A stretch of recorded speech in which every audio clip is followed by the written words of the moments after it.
Okay, weekend waffle time. So what I want to get into this week is really something that hasn't been touched on very much in the YouTube retro community.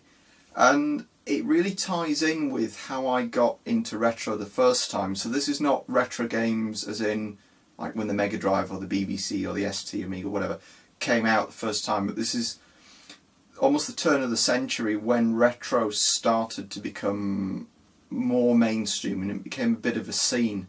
And this is really, at that time it was really called the emulation scene, and the idea of it being about real physical consoles didn't really catch on until a few years later. The emulation seemed to be the most popular thing, and there were a whole bunch of websites dedicated to this, and this was really how I got back into it, from having seen a disc that a friend of mine brought back from, I think it was Pakistan, and it had this emulator that played Mega Drive games on a PC, and for me that was just weird.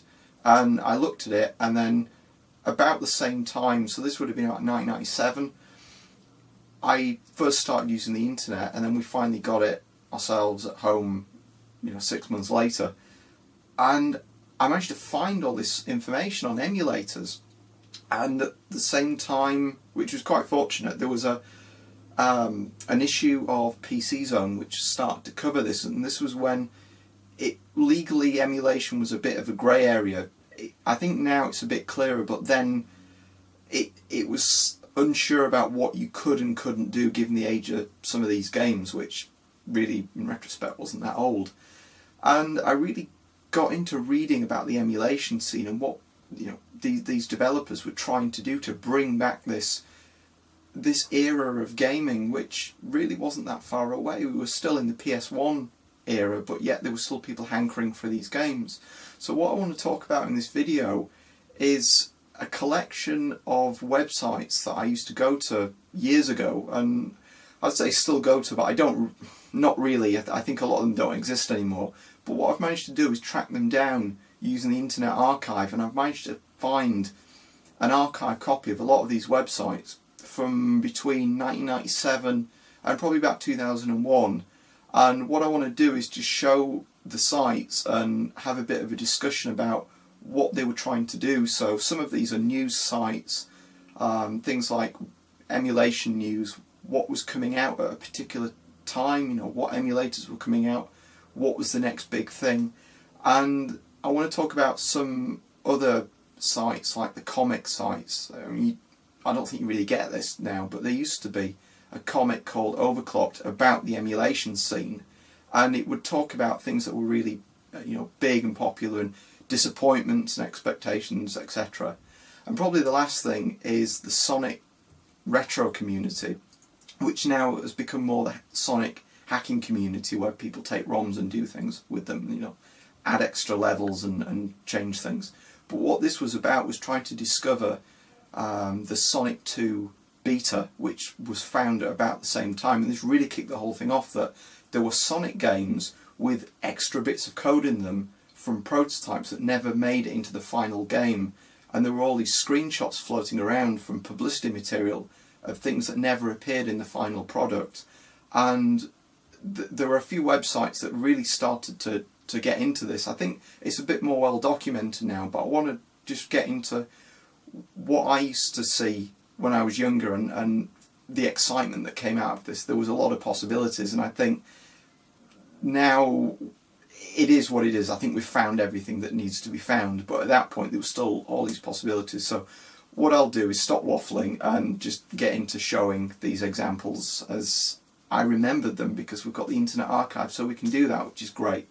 And these websites, are history, and we've got them, we've got them archived, which is fantastic. So I'll switch over now. Okay, so what you should be able to see here is a virtual machine that I've set up with these old websites on. And what I've done is put Windows NT4 on it, because I used to use Windows 95 to use the internet back in 1997. And Windows 95 doesn't work on a VM very well. It does, but it's not great. So what I thought I'd do is just put NT4 on, because it runs a lot better on a virtual machine. but visually it's fairly similar. So what I want to do is just show these websites in the way that they were supposed to look, if that makes sense. So what I'm doing here is showing this in Netscape Navigator.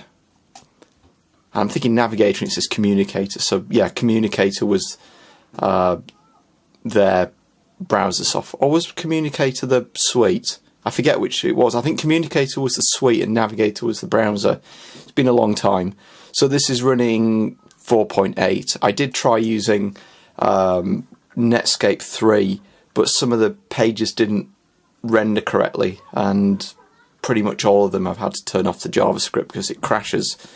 There's probably some exploit going on in there, which is not great. But anyway, so what I thought I'd do is start with Dave's Classics, which was really the first site that I used to go to. And this isn't Dave as in me, it's complete coincidence. But I used to go to this website in York. There used to be an internet cafe, and I mean, that's long gone. And I used to take a load of floppy disks in, have a list of websites, because you used to have to pay per half hour. Go in there, take the floppy disks, load it, save it, load it, save it, load it, save it, and then take them home and then read the websites at home because I'm a cheap ass. But the advantage there is, I'm sure on an archive CD I've probably got the archives of those websites. So anyway, back to the point. So this is captured on the 29th of January 1998. So this is from the Wayback Machine. And this is the site. This is Dave's Classics as it was. The problem with the Internet Archive is some websites don't have all the images. So if I do manage to find my own archives from years ago, I'll might do a separate video on that, because not every website that I can remember has been archived, because some of them, you know, block robots with the robots.txt, so I can't get those, and some of them I just can't remember the URLs. But going back to this one, Dave's Classics was the website for emulation. And quickly just look at this particular capture. This is from January the 28th, 1998.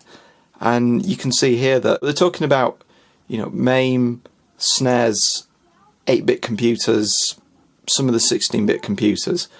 And this is really where emulation was going at that point. They were trying to emulate MAME, and you got Rage, which I think was Neo Geo. And they hadn't emulated some of the more advanced systems like the 32X of the Jaguar, or even the Super FX chips.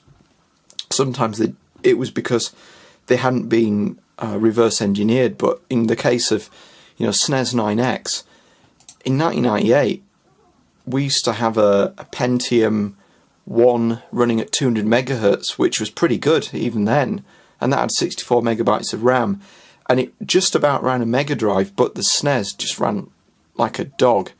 And I think what this was talking about, Silhouette, I think was meant to be an emulator that ran at full speed, and it didn't. Whereas SNES 9X and Z-SNES, or was it Z-SNES? Can't remember. Debate that amongst yourselves. Ran quicker because it was in assembler, but it still wasn't perfect. And I think this is something we take for granted now, that these emulators were still being developed and they weren't perfect, and they didn't even run full speed in most cases. So now, you know, you look at real hardware and say, yes, it runs better than emulators, but the emulators all run pretty much perfect. At this point, they didn't. They ran pretty poor in a lot of cases, just because they were still being developed. So we've got Stonks, which was an ST emulator. It's interesting here, you've got these R-Type arcade ROMs.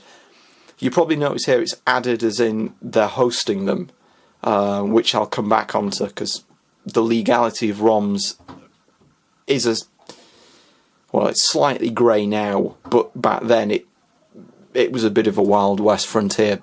No one cared. So I suspect R-Type might have just been dumped at that point. There were certainly a lot of games like, you know, the CPS2 ROMs that hadn't been dumped at that point. MAME for the Amiga. And I think this is something that is forgotten, that the Amiga, for a lot of people in this time, was their main internet machine. So if you had an Amiga and you didn't have a PC, there'd be a good chance you were trying MAME out on that machine. That would have been really slow. What have we got? Fellow, that was an ST one. R-Type 2 ROMs. Yeah, Pacifist ST. So this is probably the most useful bit, just looking at what was emulated. So we've got some of the arcades, these multi-emulators, 8-bit computers, 8-bit consoles. Interesting to see the PlayStation. We haven't got the Saturn there, and we haven't got the N64, but the PlayStation was starting to be emulated. And I remember that first running decently on, it's when I bought my Athlon, AMD Athlon 750 megahertz computer, and that finally ran the, it ran the SNES at full speed, and the PlayStation with a 3D card was just about playable. It was pretty good in most cases. So we've got the, the computers, but it's amazing to see how small this list is. And then you've got the emulated ROMs and disk images, and this was one of the first reasons that I used to be interested in this, because you could actually download the ROMs and play these games. And at that point, I think people weren't really aware of the legalities of this, and I think that the original companies hadn't really caught on that, in a way, it was a form of piracy. But I think at that point, the original makers of these games hadn't realised that there was any commercial value, so there wasn't really an issue in it. And it was only maybe 2000, maybe a couple of years before, that these sites start to get cease and desists. So what I'll do is just show an example of what was available. Okay, so what you should be able to see here, and this is again 29th of January 1998, is the Dave's Classics website, and it talks about the ROM images, and this is for the Atari ST, and it's saying, do not download more than one at a time, blah blah blah blah blah. So clearly bandwidth was an issue. And I used to like this disclaimer, and this really doesn't hold up. It was saying, only download them if you own the original versions, otherwise you can evaluate them for 24 hours and then they must be deleted. I don't know where that came from, but it certainly does not hold up now. I mean, you couldn't put that on the Pirate Bay saying, yeah, you can pirate a film and you can watch it for 24 hours and then delete it, because, that destroys the idea of rental. But back then, I think people believed this. And as you can see here, these are the, the TOS images. I'm sure these links don't work anymore, but you've also got the ST games, and these came as the automation pack. So these were like compilations of games, and you can see it's not all the games on the platform, but there were some pretty good ones in there. Bubble Bobble, 1943, Super Hang-On, Overlander, that was a pretty good game. It's a bit like Mad Max, Golden Axe. I mean, now these would certainly get takedowns, but back then no one knew any better. So what I'll do now, having briefly looked at that, is just show a few more of the new sites. And what I'll do, I'll keep with this website, and I'll just show two more captures of the year later and the year after that, just to see what was new at that point. Okay, so this is a capture from, it says January 98, that's not right, it's December 1998. So here you can see the layouts changed. This is more the layout that I remember of Dave's Classics, and it's not got the logo in the capture, which is a bit of a shame.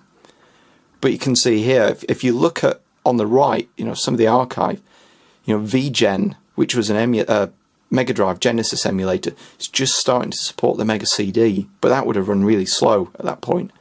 We've got SIDAMP, which was like Winamp, Virtual Boy starting to be emulated, more MAME, message boards, System 16.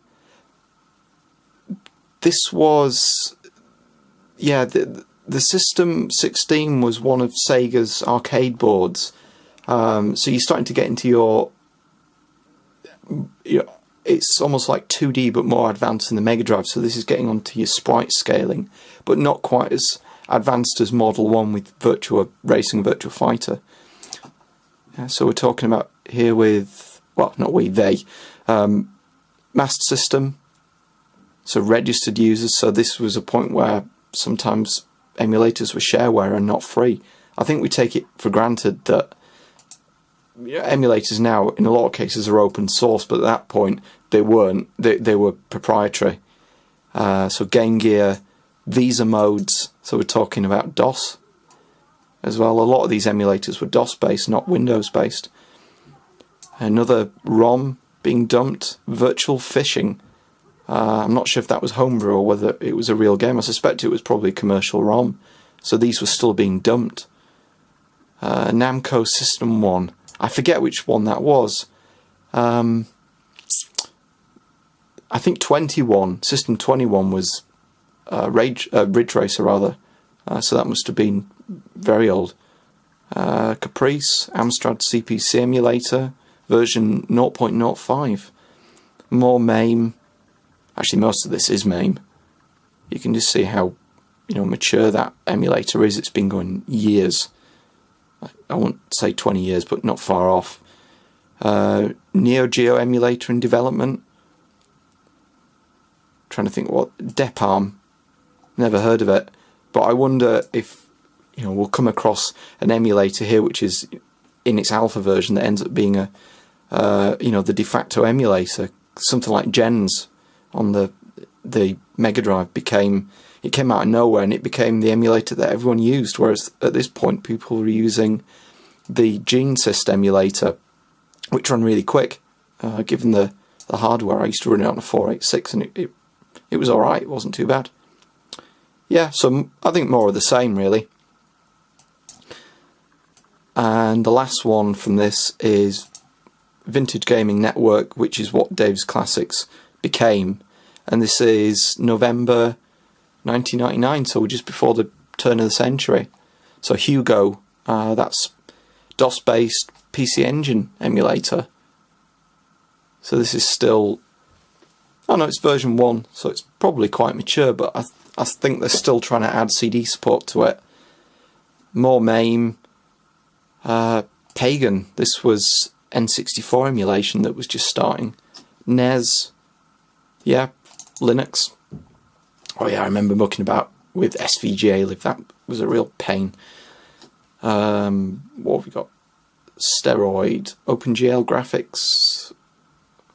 What is that? Is it Atari ST? Oh no, Asteroids. It's a clone. Alright, I don't think that is an emulator. AMI 99. You'd think that was an Amiga, but it's not. It's TI-99. I'm just trying to see if I can find WinUAE on here, because UAE used to be really slow. Certainly when I first got into emulation, it ran like a dog. Even the Amiga 500, the games weren't playable. It was nice to see them, but you could use Workbench, but other than that, it wasn't really up to much. Yeah, Amiga. Oh, ALE, Amiga Legal Emulation. Yeah, that was trying to collect public domain software and try and get like a, not a license, but permission to put commercial games up, which was really nice. Z-SNES, which is pretty much de facto now with that and SNES 9X. D-Boy, Game Boy emulator. Don't recall that still being developed. NES. ROM Center. Oh right, okay. This was ROM management, so this would have been like your good SNES, good Genesis, or was it good Gens? Good Gens. Anyway, like a ROM management software with all the checksums and things like that. Sega's GPU plugin, DirectX 7. Oh, Segu, sorry, not Sega. This is for the PlayStation emulator. So these plugins, I think, are still used now in the PlayStation emulators. More SNES, MAME, Bleem. This would have been the PC version. That was a really nice emulator, but I remember Sony didn't like it. They had a lawsuit against the company that developed it. I'm not sure if this would have come out. If it had come out now, I wonder what would have happened, because emulators, the companies don't really go after developers for building these, but Bleem was on the Dreamcast, and I wonder now if there was a PS2 emulator on the Xbox 360, whether that would be allowed. I suspect it probably wouldn't, which you can understand why. Z-SNES, more classic games for an updated world. Yeah. So this is just trying to discover these old games and find them. Galaxian. Yeah. More of the same, I think, really. I think this era, there was a lot of new machines being emulated, but I think after probably 2000, the hardware managed to get a bit more stable. MSX emulator. Yeah. Neo Geo Pocket. Zip Mini. Oh, zipping tool. More Amiga. Right. Yeah. Okay, so I think we'll leave it for that for Dave's Classics, and I'll show something else. Okay, so what we're seeing here is the Little Green Desktop. So this is a site which now is quite popular for the Atari ST. I think the URL is something like atari.st, and the background looks like the ST desktop, but at this point, I'm trying to get the date, so this would have been April 1998. The website looked quite different, and it's actually quite hard to see what's going on. The web design at that point wasn't quite as clear as it is now, but what you've got is the Games Archive, which was showing examples of games, and sometimes you could even download them, and the BBS, which was the forum. But I think the website now has got a lot more advanced because they've got archives of magazines and they've linked the reviews like that, which is really good. But it's really nice just to see how this changed Fortune City. Free web space for life. Yeah, I don't know if that still exists now. It probably went the same way as GeoCities. Okay, so what this is showing is the nostalgia section of the same website. So what they're doing is really here is just showing an example of a demo and giving a bit of a talk about it, or a bit of a description, which is really what the website became. They've focused on a lot more information. Okay, this is classicgaming.com, and this is from April 1998. And despite appearances, it's quite a different site than Dave's Classics.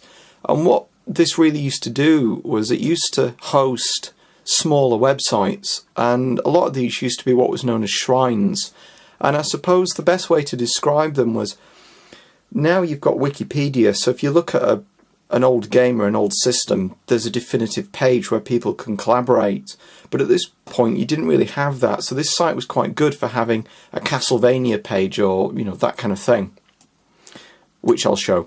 But one here is, an RPG encyclopedia. So if you want to know about every RPG game that came out, then there you go. Rage Games, yeah, they don't exist, sadly. Quite good UK company. Mailbag. Vault Shutdown. Can't remember what the vault was. Was it a message board or was it ROMs? Might have been ROMs. Yeah, so there's not much to see here apart from giant list of classic game programmers. That looks quite good. But if I go back and show a slightly more recent dump of this. This is 1999, so as you can see that the style of the site's changed quite a lot. And these are some of the hosted sites. So you can see here you've got Arcade Machine on a Disc, A-Mode. Don't recall hearing about that recently. Java MSX. MAME32, that's still around. That's pretty good. But yeah, these are emulators. But the things that are interesting are the dump, which I'll come on to next, and you've got game worship, so these are your shrines. So you've got Castlevania, Contra, Metal Gear, Metroid, Mushroom Kingdom, which is Mario, and Ninja Gaiden, and these are really classic franchises that have been forgotten a little bit at that point. Shining Force. So what I'll do, I'll show the dump first, mainly because just to show what happened, and I managed to capture a dump. No, that sounds wrong. At this transitionary phase, so I'll show that next. Okay, so this is the dump. That just sounds wrong. So this is from... Is it highlighted? Yeah. December 1998. And the dump was really a site for when ROMs were not seen as legally grey.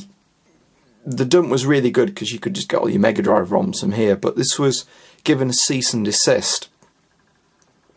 Yeah, like that official dump seal of quality, spoofing the Sega Genesis seal. And if I look now at Genesis, you get this, which was this history thing. And what you get is this comment by, now most of you are aware of, the site was shut down. And what it was, they were given cease and desist. And you can see here, you know, due to the threat of legal action, I can no longer provide commercial Genesis ROMs.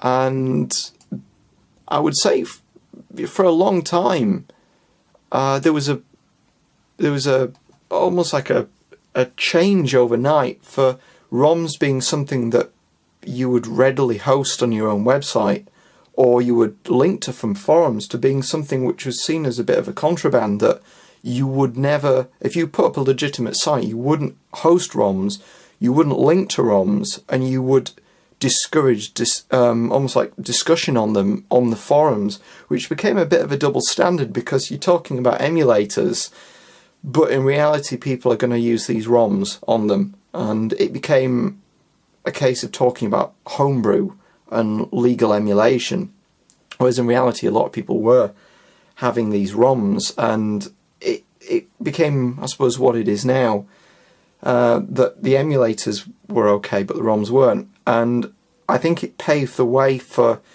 companies like Nintendo having the virtual, is it Virtual Console on the Wii? I forget the name of it. That you could buy these ROMs and play them on more modern consoles, you know, emulating them, which is quite cool. But certainly, you know, they're not free, whereas at this point they were. This I'll come back to. This is Sonic Crackers, which was a beta of what became Sonic. Not Sonic. Knuckles Chaotix. Okay, so this is the other sub-site that was on Classic Gaming, and this was the Castlevania Shrine. I wonder if this still exists now. 11th to the 12th, so this would have been captured, I can check, 1998. And yeah, what's new? So this was the X68000 Dracula game, or Castlevania. And yeah, Symphony of the Night would have been out about a year after then. Yeah. It's interesting that the websites at this point still had the idea of a welcome page, so you have to go to the welcome page and then you have to go into the site itself. So if I bring up like the news, what's new? Yeah, this was some politics. But what you can see here is it goes into like MIDIs that you can get, so you can get the music for the games, and like, all little bits and pieces based around the game. So I mean, clearly they can't put up the game itself, but you get little things that you can put up. Fan fiction, S3M, which was a mod file. Actually, there's a Dreamcast player for those, which runs on the ARM CPU, which is quite cool. Idiot's Guide to Castlevania, Sega Saturn, Dracula X. Yeah. So just more information. So it's probably worth trying to seek this out. I'm sure this is probably still around, but you don't really get sites with quite as much detail. There are a couple for Turrican that are still around, and they've got lots of nice little things you can download, but I think Wikipedia has really subsumed a lot of this. Okay, so the last one I'll show really for news sites was EmuCamp, and this is a slightly late dump. I think it was around from probably 1997 onwards, and this was probably the last site that I really got into, and this was run by only a few people, but it became, I think, the best one towards the end, and it certainly kept running until way into the 2000s. It might even be running now, but this was a brilliant news site, and it really captured the end of all these years where emulation was in this transitionary period. It became a point where almost everything from the home was emulated, and it was emulated perfectly. And it was only exotic things like CPS2 which eventually became emulated, and the Sega Virtual Processor. Okay, I'll show something slightly different now. Okay, so this is Overclocked, and this was a comic. It's still around, you can still find the website, but what I thought I'd do is just capture it from the original. And this was a comic that ran until around, I think 2000. He stopped updating them. And this was a comic about the emulation scene.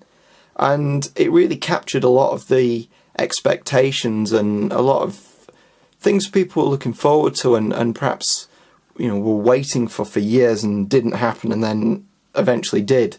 And a lot of the things I've spoken about ROMs being, a bit of a taboo to talk about. And I think that's all I can show from this main page. It's really just news. Okay, so what I thought I'd talk about here is just show a couple of comics. And this was CPS2, so it was a bit of a joke saying, it's great, you can get all these CPS2 ROMs on the internet, but it's not been emulated. I'm not sure how well these would be received now. I think if someone stumbled on this site, I'm not sure if they would get the problem that was around at the time. It must seem quite strange. Yeah, it's like you got these ROMs, what are you going to do with them? So, well, I like to stare at them, and sometimes I unroll them and zip them and roll them again and move them from directory to directory. Yeah, the pathetic face of obsession. So this was Dr. Pretzel. He's got like pretzel on his head. And the office stand. This was quite good. This did get referenced later on. This was the Galaxy Force 2 emulation, which took a long time. And I think it was just the nature of the Sega hardware that it was running on. I think this was either System X or System Y. And it took such a long time to emulate. And he was saying that he would... let's have a look. He says that we will pledge our eternal souls and a tasty pudding snack.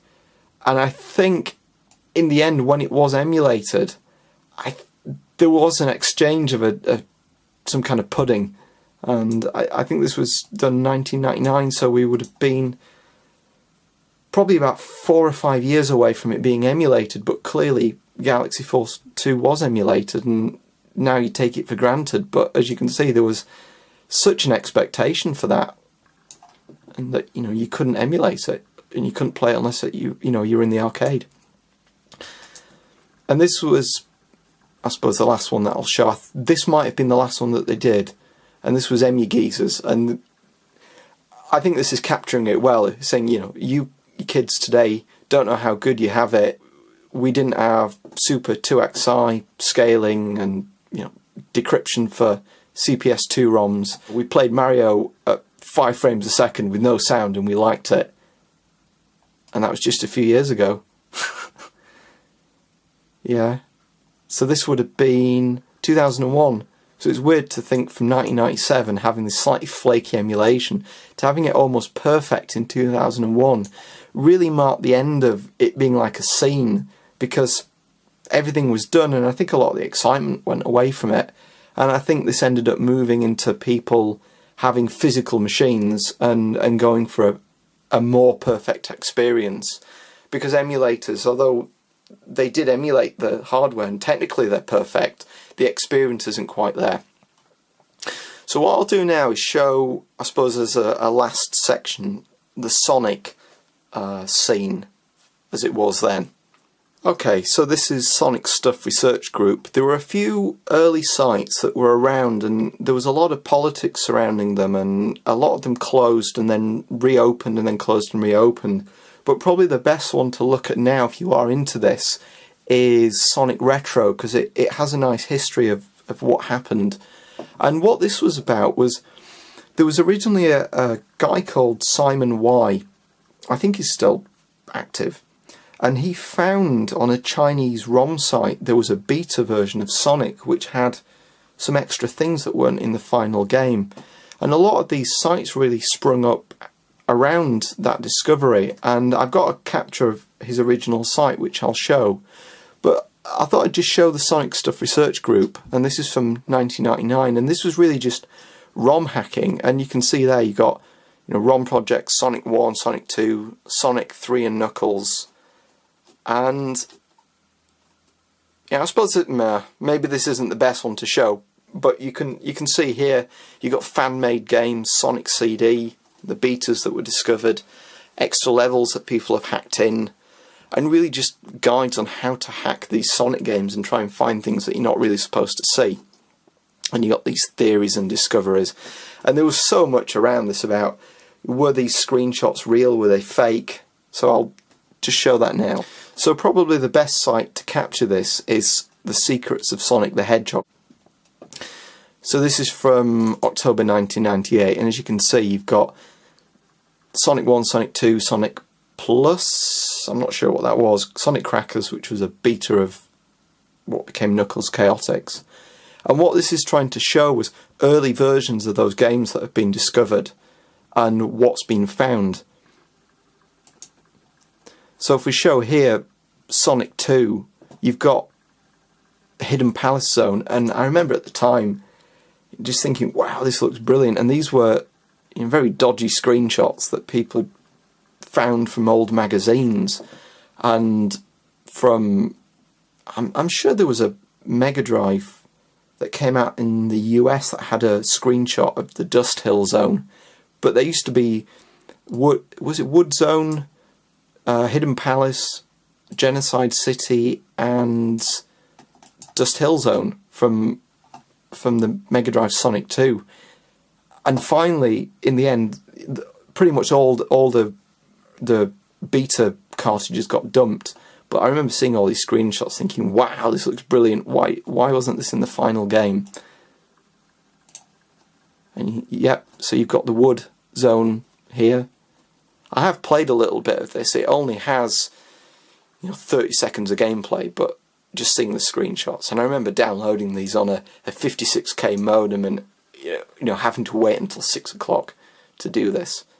And just thinking this was brilliant. I think now, I'm not sure if anyone would appreciate this, but having this drip fed to you was brilliant. So this is the Hidden Palace Zone, which,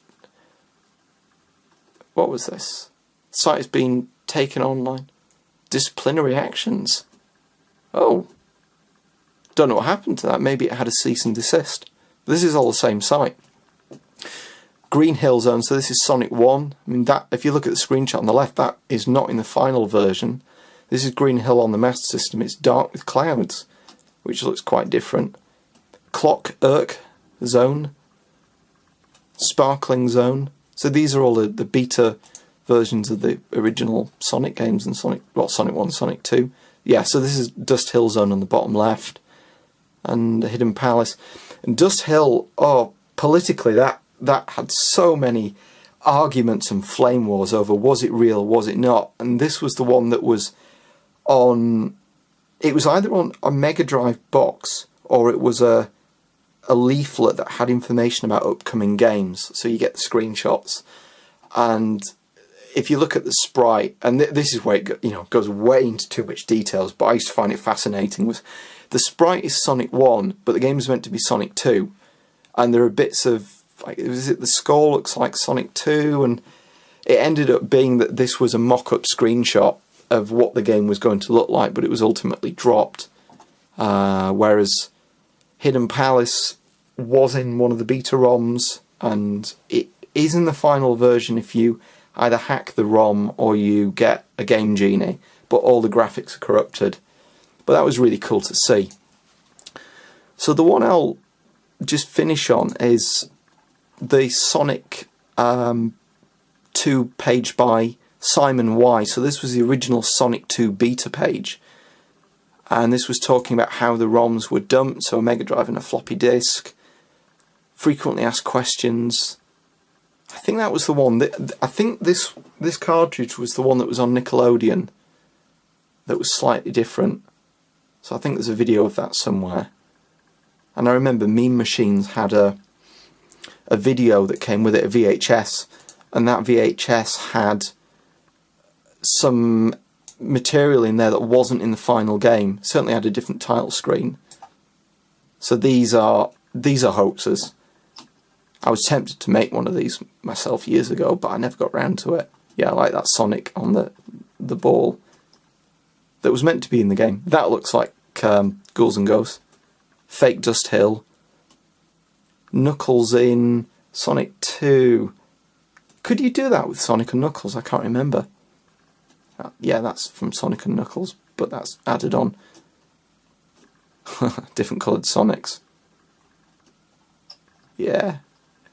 I think that Final Fantasy VII, I think there was always a lot of scepticism around any new screenshots about these beta games, about whether they'd been faked or not. That's Thunder Force 4. Robotnik. But I think some of them ended up being... They were fakes, but they were official fakes, like the Dust Hill. They were just prototypes. And this was the original page itself, the Simon Y Sonic 2 beta that everything came from. And on here, if I can find it, there was a link. I don't know if he's got it. There was a link to the original ROM for the Sonic 2 beta. I can't find it. It must have been somewhere else. But I remember seeing this, and it links to a GeoCities page, and it just goes back to, I suppose, my concluding point, that a lot of the information that is on the internet, I think we assume it'll be around forever, and it won't, because, you know, things get forgotten about, and particularly if you look at the BBS scene and Jason Scott's BBS documentary, it disappeared overnight and it got replaced by something else, and I think a lot of people have forgotten about BBSs, and that documentary was designed to talk to these people, I suppose in some cases while they're still alive. Some of them unfortunately aren't. But with the web, a lot of the early web, we would just assume it would always be around, and take GeoCities for example, doesn't exist anymore. A lot of it has been archived, but a lot of this emulation scene, I mean, now it's nice to look at, but maybe in a few years' time it'll be historical and someone might write a thesis on it or something like that. It's important, and I think it's nice that we've got the Internet Archive to be able to do this, to be able to go back and just look at some of these old sites, because, I mean, for me, the retro scene is important, and it's not something I've got into recently. I've always been into retro, but it really started with the emulation scene back in the mid-90s, and that PC Zone article just introducing it and seeing the early Mega Drive emulators and really getting back into it. And I think at that point that was why I bought the 32X and the Jaguar CD, because those were machines that you couldn't really emulate. And I decided I wasn't going to go for a SNES or anything like that, because you could always emulate it. But I think as time's gone on, I've wanted the real experience, so that's where that's really come from, that I built up the collection from then. But I'd say I've probably got into collecting hardware probably around 1999. As I've said many times, that's when I picked up the second Mega Drive.